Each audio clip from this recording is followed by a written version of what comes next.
Bonjour tout le monde, j'espère que ça va bien. Eric Tadros pour Digital World Citizen et les frères Tadros. J'espère que ça va bien. J'ai mon chandail de Noël. Il fait froid dehors et les fêtes s'en viennent. Aujourd'hui, on parle des banques centrales, de la pandémie et de Bitcoin. Comment s'en sortir tout de suite après ça.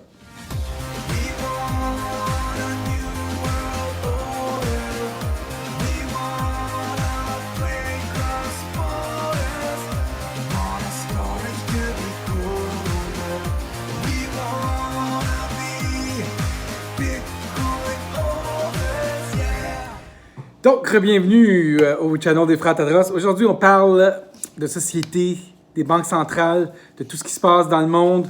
Donc, la pandémie fonctionnera pas aussi bien que prévu pour les banques centrales parce que le vaccin vient de sortir, donc la confiance revient rapidement dans les marchés et on sait que les États-Unis n'ont même pas été affectés. La bourse atteint des sommets depuis le début, depuis le retour de cet été, même après, rapidement, elle a atteint des sommets. Vous savez qu'on attend toujours des crises économiques à tous les 10 ans. C'est planifié, c'est régularisé par les banques centrales qui affectent les taux d'intérêt.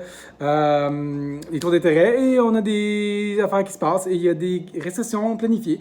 Et là, la dernière était en 2008, on l'attendait en 2018, un petit peu avant, un petit peu après. C'est pas arrivé. Trump a contrecarré le plan des banques centrales et ce qui est arrivé, ils ont dû trouver d'autres choses pour faire leur grand reset parce que l'économie, le système fiat qui dure depuis 1971 ne fonctionne plus. Il est plus viable. Un système fiat ne dure pas 70 ans, mesdames et messieurs, ou pas de 70 ans, 50 ans, ça fait déjà 51 ans, 50 ans. Ça ne supporte pas de cette façon-là. Il faut refaire le système et les banques centrales qui contrôlent l'argent, la création monétaire le savent. Ils voulaient créer sous Clinton, qui était supposé rentrer une crise économique, une guerre avec l'Iran, une guerre avec Kim Jong-un, avec la Chine. Mais Trump n'est pas entré en guerre, donc il a fallu qu'ils trouvent d'autres choses. Et ils ont trouvé une pandémie. Ils ont créé une pandémie, mais ce qui arrive là, c'est qu'il y a un vaccin et la confiance revient sur le marché et les gens vont être plus en confiance d'aller travailler, d'aller avec les autres. Ça va pouvoir revenir à la normale s'ils ne nous inventent pas d'autres choses. Donc, qu'est-ce qui pourrait donc bien nous inventer pour dire qu'il y a un problème avec les banques et le système pour devoir faire un grand reset, reprendre les acquis, reprendre les biens et les acquis de la population. Ce qu'ils font dans toutes les crises économiques, c'est ça qui arrive. Les gens n'ont pas d'argent et les banques reprennent et les riches rachètent les acquis des pauvres parce qu'ils ont toujours plus de moyens. Donc, on entend des éclairs solaires ou le 21 décembre, si les médias commencent à parler de ça, que ça pourrait avoir des effets sur nos infrastructures de banque, sur toutes les affaires électroniques, on va savoir qu'ils commencent à trouver une autre histoire à nous raconter pour endetter encore nos pays, pour se rasseoir à la table de négociation, pour qu'ils reprêtent de l'argent à nos pays, pour que nous, les pauvres citoyens, on travaille de notre sueur, de notre front et de nos mains et de nos bras pour rembourser la dette qu'on doit de notre pays. Et déjà, on paye 65%, les pauvres Québécois, au maximum, donc 15% à la caisse chaque fois qu'on achète quelque chose, et 50% sur notre salaire, au maximum, 48%. Qui est déjà beaucoup. Je me demande, les nouveaux-nés, là, qu'est-ce qu'ils vont payer comme impôt, eux?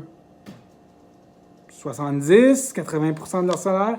Donc, je vous propose une solution. OK? Les gouvernements, c'est comme des mafias. C'est comme les banques.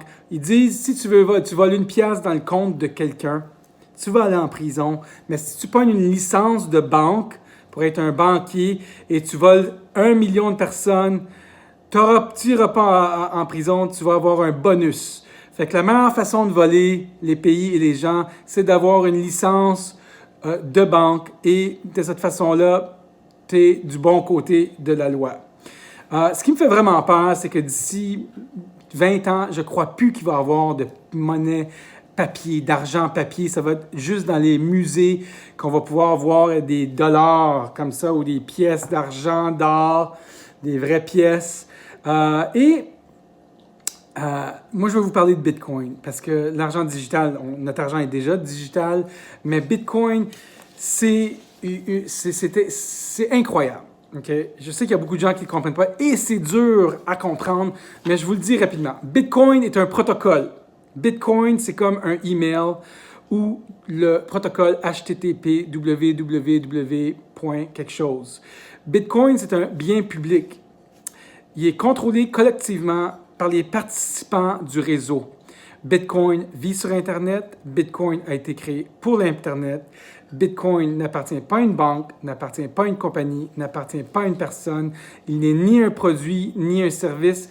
Bitcoin est un protocole, une méthode de communication. C'est un bien partagé. C'est une monnaie digitale et c'est un système de paiement. Si nos gouvernements bannissent Bitcoin, donc c'est pas encore banni, ça fait 11 ans que ça existe, il faut se demander quel genre de gouvernement on a.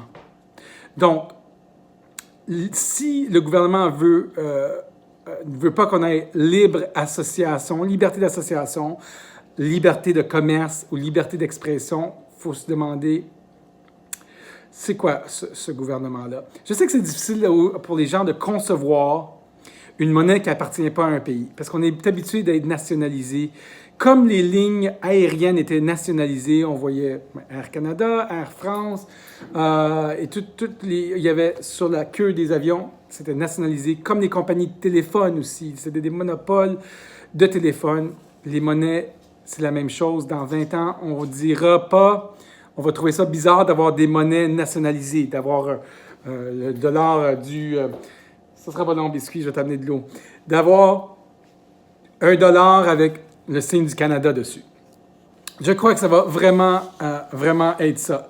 Dans une crise comme on vit, les gouvernements nous amènent avec eux, nous prennent en otage, augmentent la dette du pays, font des dépenses, ils prennent plein de décisions, nous limitent, et on va couler avec le bateau du pays qui est mal géré. On a doublé, à ce moment-là, on a doublé la dette du Canada les derniers 6 mois. Presque doublé. Les États-Unis aussi, je crois.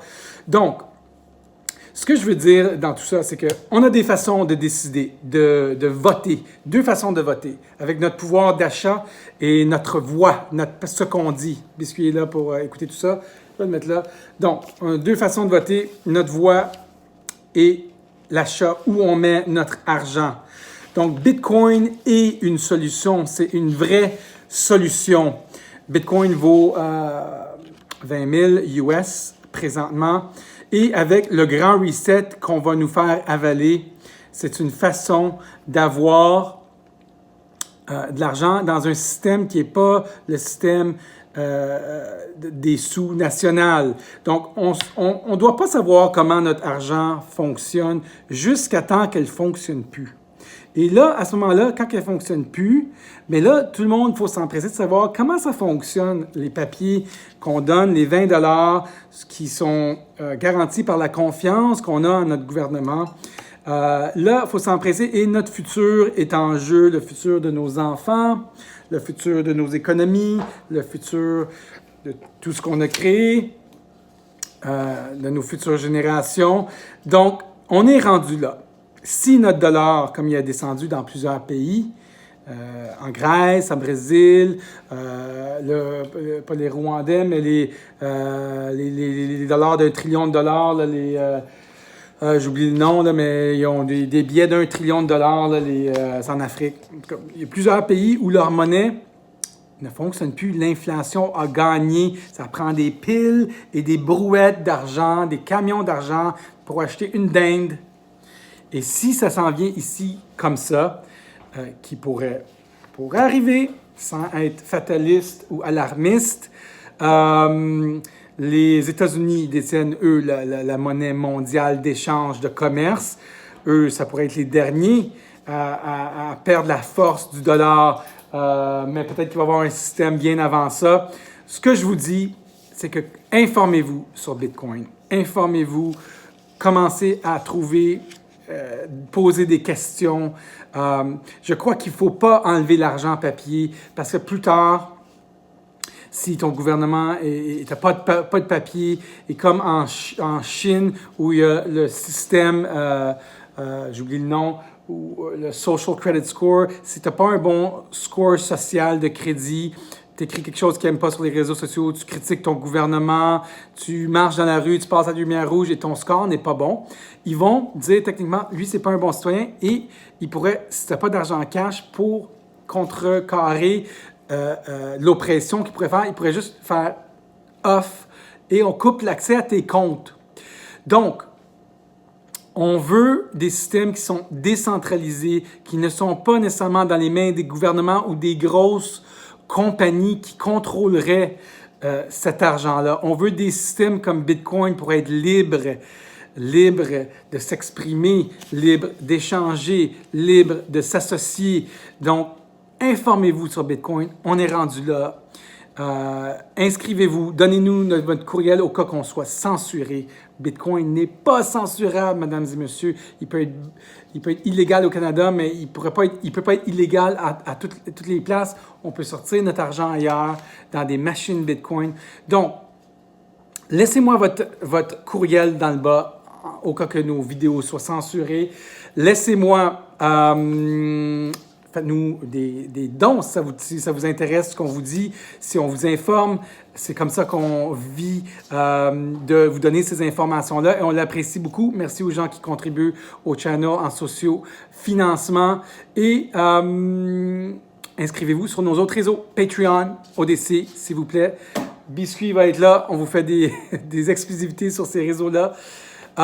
Ceci est un message d'intérêt public. Inscrivez-vous sur le lien de Coinbase, achetez-vous, commencez avec 15 $ ou 50 $ de Bitcoin ou Ethereum ou XRP.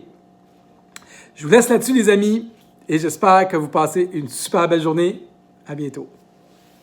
Et ceux qui aimeraient s'inscrire à notre cours de masterclass de crypto-monnaie, allez sur les liens ci-bas, posez-nous des questions, ça va faire plaisir, ça vaut la peine de rentrer dans cette nouvelle forme d'investissement et de forme de paiement et aussi le cours pour devenir travailleur autonome. On vous aide à passer dans ces durs moments. À bientôt.